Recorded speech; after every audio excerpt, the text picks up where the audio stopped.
So I shared with you the 3 things that I wish I knew before I began homeschooling this week. Were they what you thought I would share? Naturally, there's all sorts of things that I've learned, and I am sure that you have as well. I'm going to share with you that I have a UBU checklist, and what that means. You can find it in the link in my bio. It's downloadable for free.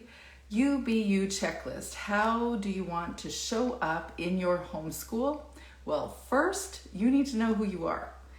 And obviously, most people could give an answer to that. In fact, probably 15 years ago, if you'd asked me who I am, I would tell you that I was a homeschool mom. Surprise, no surprise. And probably most of us would answer with that. But I'm not referring to your role. If somebody on the street is asking you who you are, it's okay. We don't have to go into some deep detail about who we are at core as people, but we should definitely know that, and we don't always know that. There's 4 elements that I share in the homeschool or the Capturing the Charmed Homeschool course in the upcoming month, and it's about these 4 things that we delve deeply into. The first is about describing your personality. First of all, our personality is really just the playbook for our souls. It's the way that we engage other people or the way that we perceive the world. It's the way we understand things. It isn't necessarily who we really are, but it certainly does help us understand how we relate to others, how we relate to ourselves, and how we just think about life, how we have interpersonal challenges, or all the things that can make it more challenging to be inside here. So I use personality profiling approaches to help understand us more. I really like the Enneagram, as you know. But the questions that we delve deep into, which you can find on this UBU checklist, is do you function more from your head or your heart? Are you more extroverted or introverted? Why do people like you? What aspects of you are challenging for others? What drives you?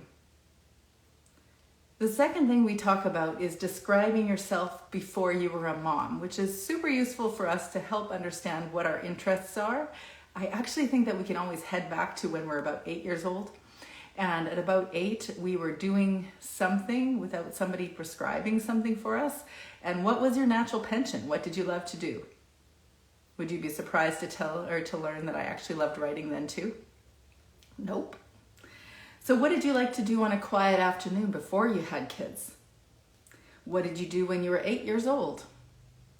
Was your occupation before you were a mom, what did it define you? Was it something you were just doing for the sake of creating an income or because somebody else thought that suited you? Or what was your occupation before you were a mom? If you had time to make something, what would it be?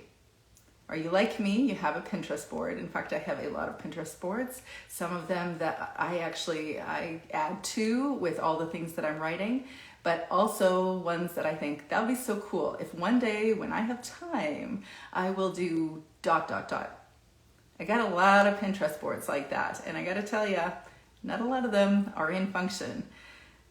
If you had time, what would you do? What would you create? Or what would you make? What would you use from your Pinterest board?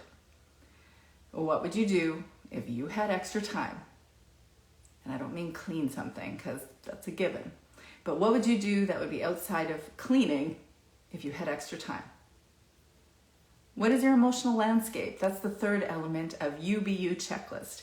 And I think this is a huge one, and it's a lifelong journey to understand ourselves in this way, but learning about our natural emotional states. What triggers us? What makes us feel happy or content? What makes us feel frustrated or angry? What makes us feel confused or uncertain, overwhelmed? All the feelings, all the human feelings, because we all are humans experiencing life and all experiencing human emotion. It's just par for the course being human. But do you understand why you feel what you feel? Do you understand what your emotional triggers are? As you can see, this element for sure helps you understand how you relate in your homeschool world. And what do you value? The fourth aspect. We can talk about the things that we value.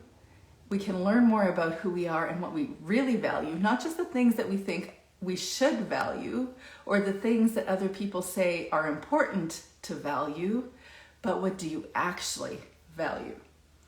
Who are the people you value and why? Why do you value them? What are the character traits that you choose in those that are closest to you? What are the activities in your day that you choose that are important and valuable to you? These all help to point towards what your vision is in life, your personal vision, not just your homeschool vision. So all of these different elements of the UBU checklist get you thinking more about who you are and how you can actually show up in your homeschool.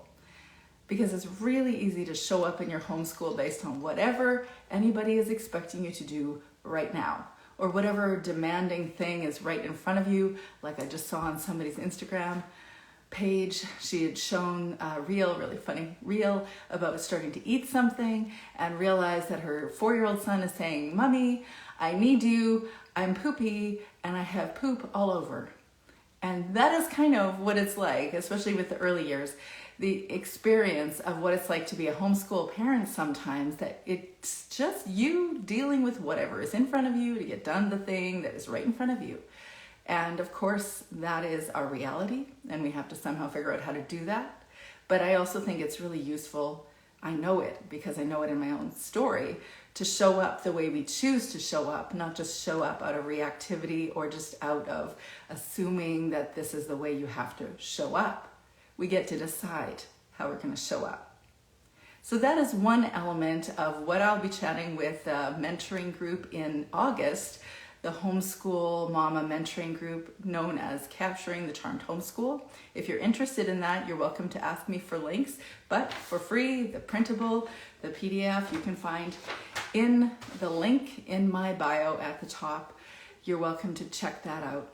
And next Tuesday at 1 p.m., I'm putting on a webinar specifically to the 10 things that you can use as planning tools in your homeschool.